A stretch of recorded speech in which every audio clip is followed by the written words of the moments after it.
and aspirants who want to be a teacher. Welcome to my channel Vidyakram. Vidyakram is a platform where you will get detailed guidance how to qualify TET and CTET exam. Smart learning, fast learning, a step towards proficiency. So please like, share and comment my channel Vidyakram and subscribe it to get time to time notification. Today's topic is synonyms. Synonyms म्हणजे समानार्थी शब्द. असा शब्द की तो शब्द दिलेल्या शब्दाच्या अर्थाचा असावा. And what type of questions are asked under this chapter? Let's see. In the following question, each word is followed by 4 options. Choose the option which is the closest synonyms of the given words. 4 पर्यायांपैकी जो योग्य पर्याय असेल, जो समान अर्थ दाखवत असेल, तो पर्याय काय करायचा आहे? निवडायचा आहे. The question is, actual word is endurance. And the 4 options are, first one is impart, second one is numerous, third one is ridiculous, and fourth one is tolerance. Let's see what is the meaning of each word. First one was impart. Impart means convey, give. Impart म्हणजे माहिती देणे, ज्ञान देणे, शिक्षण देणे. असा ह्या इम्पार्टचा अर्थ आहे. Let's see the sentence. As a teacher, my mother's ability to impart knowledge is her greatest strength. माझी आई शिक्षक म्हणून जे ज्ञानदान देते किंवा माहिती देते, ही तिची ग्रेटेस्ट स्ट्रेंथ आहे. या वाक्यावरून तुम्हाला कळलं असेल की इम्पार्टचा अर्थ माहिती देणे आहे किंवा शिक्षण देणे आहे. In English we say convey and give information. Second one is numerous. Numerous चा अर्थ आहे पुष्कळ किंवा पुरेशा प्रमाणात. Ample, many. Now see the sentence. Society members conducted numerous meetings about occupation certificate. सोसायटीचे सभासद होते, त्यांनी खूप साऱ्या म्हणजे मोठ्या प्रमाणात मीटिंगे आयोजित केल्या ऑक्युपेशन सर्टिफिकेट साठी. Numerous means ample. The other word is ample. Many म्हणजे मोठ्या प्रमाणात, खूप प्रमाणात, पुरेशा प्रमाणात, याचा अर्थ असा होतो. Third option is ridiculous, absurd. बिनडोक म्हणतो ना आपण, मूर्ख, असमंजस, काहीच कळत नाही एखाद्याला, नुसता बिनडोक आहे असं आपण बघा रागाने कधी कधी म्हणतो, तर त्याचा अर्थ असा आहे. In English absurd. Absurd means ridiculous, ridiculous means absurd, म्हणजेच बिनडोक, मूर्ख किंवा असमंजस व्यक्ती. See the sentence. It is absolutely ridiculous to expect a 3-year-old to read all alphabets. म्हणजे 3 वर्षाच्या मुलाकडून सगळे अल्फाबेट वाचण्याची जी आपण अपेक्षा करतो ती अतिशय बिनडोक आहे किंवा मूर्खपणाचं लक्षण आहे, असमंजस आहे, हे अगदी कल्पनेचे आहे, पलीकडे आहे, असा ह्या रिडिक्युलसचा किंवा ॲब्सर्डचा अर्थ आहे.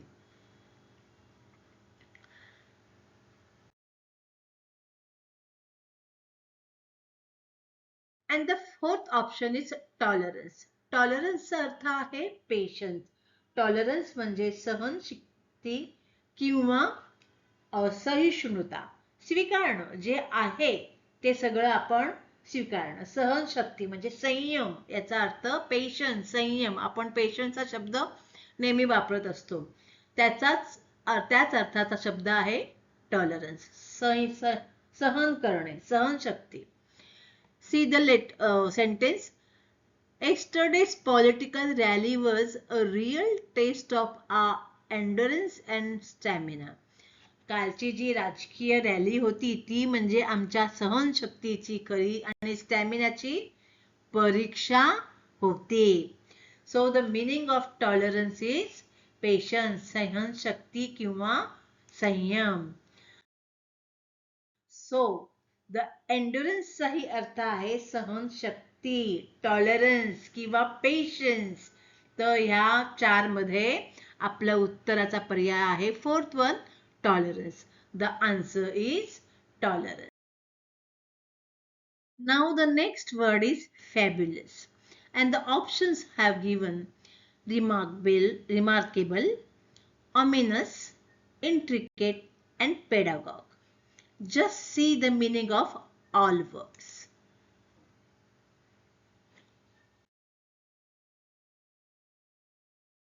Ominous. Ominous means suggesting that something bad is going to happen. म्हणजे काहीतरी वाईट घडणार आहे याचं पूर्व सूचना द्यायचं असेल तर ऑमिनस हा शब्द आपण वापरतो. Let's see the sentence. Ominous. Dark clouds gather during rainy season. पावसाळ्याच्या काळामध्ये काळे ढग एकत्र आले होते. म्हणजे काळे ढग एकत्र आले होते म्हणजे काहीतरी वाईट घडणार आहे असं. म्हणून हे बघा कसं त्यांनी वाक्य केलेलं आहे बघा. Ominous dark clouds gather during rainy season. म्हणजे काहीतरी वाईट घडणार आहेत असे काळे ढग एकत्र आले होते पावसाळ्याच्या काळामध्ये, पावसाच्या दिवसांमध्ये. ऑमिनसने आपल्याला तो काहीतरी भयानक वातावरण तयार होणार आहे याची त्या शब्दामुळे आपल्याला काय मिळते, माहिती मिळते. तर अशा अर्थी आपण ऑमिनस या शब्दाचा वापर करत असतो. Next option is intricate. इंट्रिकेटचा अर्थ आहे कॉम्प्लिकेटेड, म्हणजे थोडंसं संदिग्ध, गुंतागुंतीचं. अशा अर्थी आपण इंट्रिकेटचा वापर करतो. कॉम्प्लिकेटेड बऱ्याचदा हा शब्द आपण रोजच्या जीवनामध्येही वापरत असतो. And for that word, intricate is used. Intricate is a synonym. Let's see the sentence. She is experts in choreography. ती कोरिओग्राफी मध्ये एक्सपर्ट आहे. पण तिची कोरिओग्राफी बघा कशी आहे. Which is very intricate and complex. तिची कोरिओग्राफी मात्र खूप गुंतागुंतीची आहे. म्हणजे खूप असे वेगवेगळे प्रकार तिने त्या कोरिओग्राफी मध्ये एकत्र केलेले आहेत. We know simple machines and intricate machine. The simple machine is very simple, but intricate machine, too many things are gathered there and intricate machines are made like that.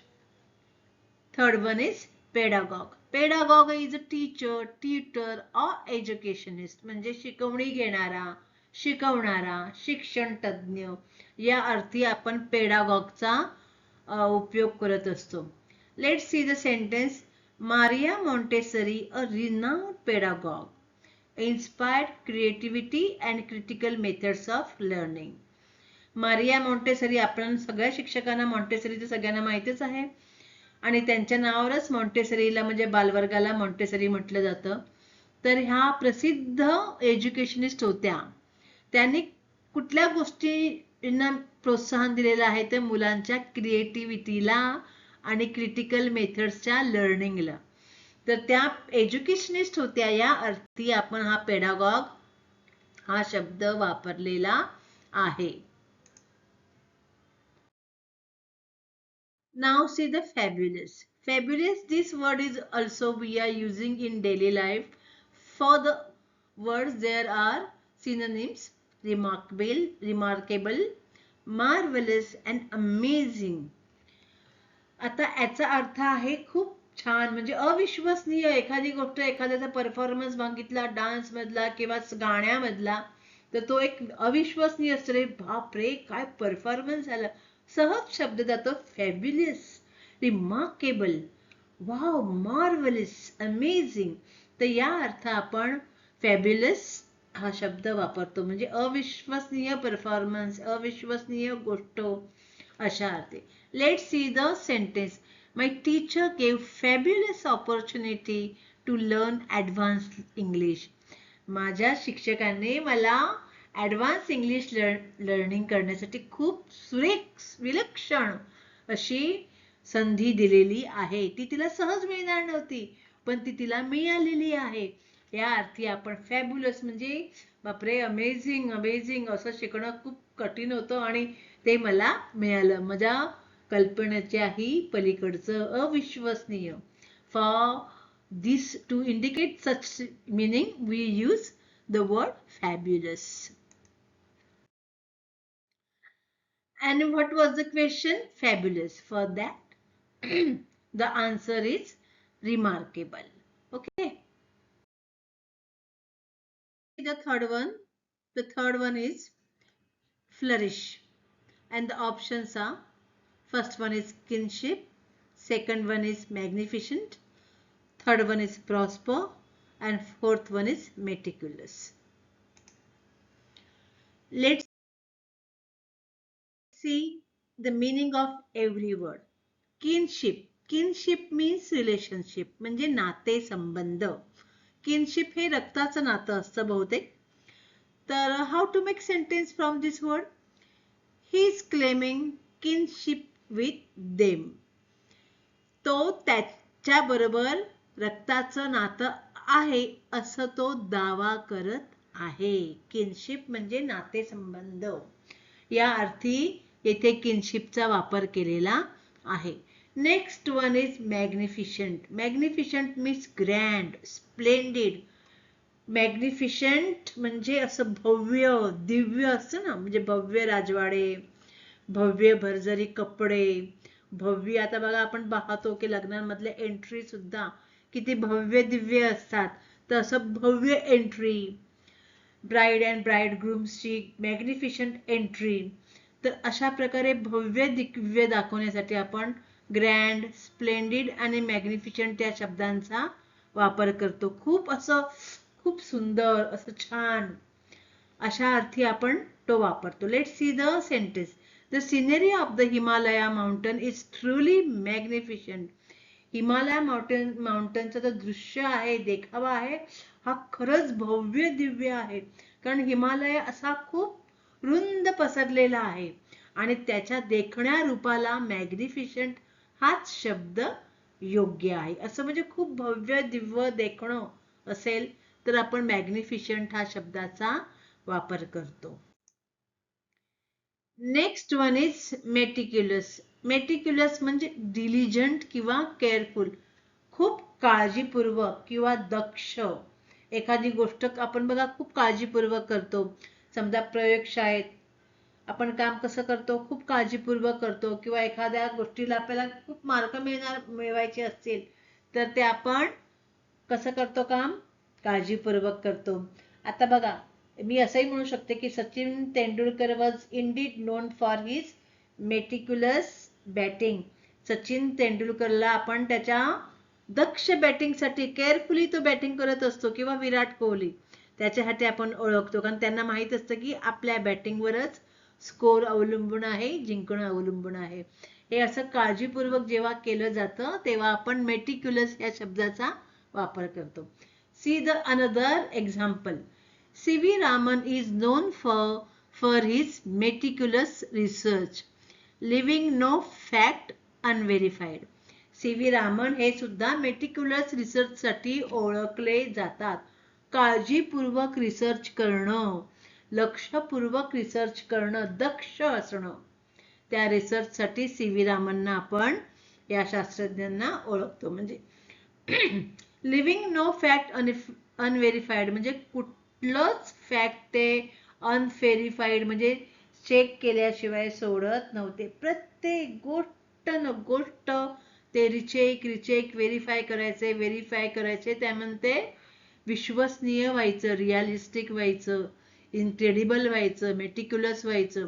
त्यांच्या मेटिक्युलस स्टडीमुळेच ते जगभरामध्ये प्रसिद्ध आहे. Sachin Tendulkar is also famous in the world as a batsman because of their meticulous batting, and C.V. Raman is for his meticulous research. Now other word. Prosper. Prosper means blossom, flourish म्हणजे भरभराट होणे, यशस्वीपणे वाटचाल करणे किंवा फोफावणे. एखादी गोष्ट खूप फोफावते. See the sentence for this word. Our gardener takes proper care of the garden. Hence, it flourishes all over the ground. आमच्या माळ्याने गार्डनची इतकी छान काळजी घेतलेली आहे की त्यामुळे पूर्ण गार्डन असं फुलांनी झाडांनी असं फोफावलेलं आहे. भरभराट झालेली आहे आमच्या गार्डनची.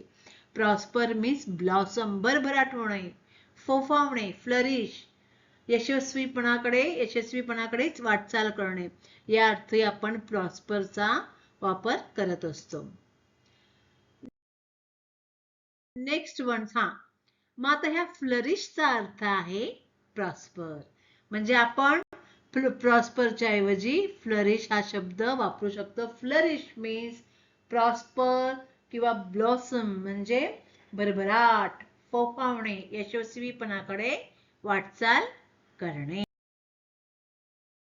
Now see the next word, hazard. And the options are given.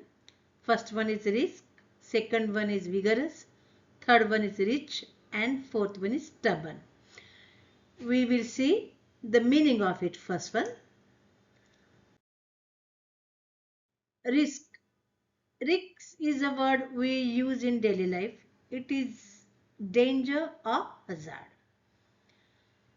As long as the fruits are washed, they pose no health hazard. जोपर्यंत आपण फळं धुवून घेणार तोपर्यंत आपल्या आरोग्याला कुठलाही धोका नाही, कुठलीही रिस्क नाही. आता मूळ शब्द आपल्याला हजार्डच दिलेला आहे. याच्यावरून तुम्हाला कळलं असेल की हजार्डचा अर्थ रिस्क आहे, धोका आहे. तर या प्रकारे आपण हे वाक्य केलेलं आहे. परंतु आपल्याला दुसऱ्याही शब्दांचे आपण अर्थ बघूया, म्हणजे त्याही शब्दांचा अर्थबोध चांगला होईल. The next one is vigorous. Vigorous means zest, जोमाने, सशक्तपणे.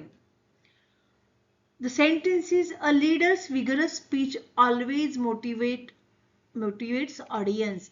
बघा, नेत्याचं जे जोमाने भाषण असतं ना ते नेहमी प्रेक्षकांना प्रेरणादायी असतं. कारण त्यांच्या बोलण्यामध्ये एक काय असतं माहितीये का, एक त्यांचं इमोशनल अपील असतं. त्यांच्या मनामध्ये क्लिअर विजन असतं, इमोशनल अपील असतं. त्यामुळे त्यांचं भाषण असं जोमाने आणि सशक्तपणे वाटतं. तर अशा नेत्यांच्या भाषणाला आपण विगरस हा शब्द वापरू शकतो. थर्ड वन इज रिच म्हणजे मिझरेबल म्हणजे वाईट, दयनीय अशी अवस्था. Yesterday was rich day for me. माझा कालचा दिवस एकदम दयनीय गेला, एकदम वाईट गेला. Like that. And stubborn. Stubborn म्हणजे ऑब्स्टिनंट म्हणजे जिद्दी, हट्टी. आपल्या घरात कोण ना कोण असतं की नाही, तर त्याच्यासाठी आपण हा ऑब्स्टिनंट किंवा stubborn any one we can use. So see the sentence. Vishakha is a stubborn girl. Vishakha खूप हट्टी मुलगी आहे.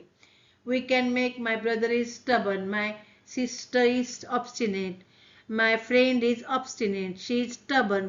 म्हणजे अशा प्रकारे जिद्दी किंवा हट्टीला आपण हे शब्द वापरू शकतो. Hitler was stubborn personality in the history. म्हणजे इतिहासामध्ये हिटलर ही खूप आपण स्टबर्न हट्टी व्यक्ती म्हणून त्यांच्याकडे पाहतो. Like that.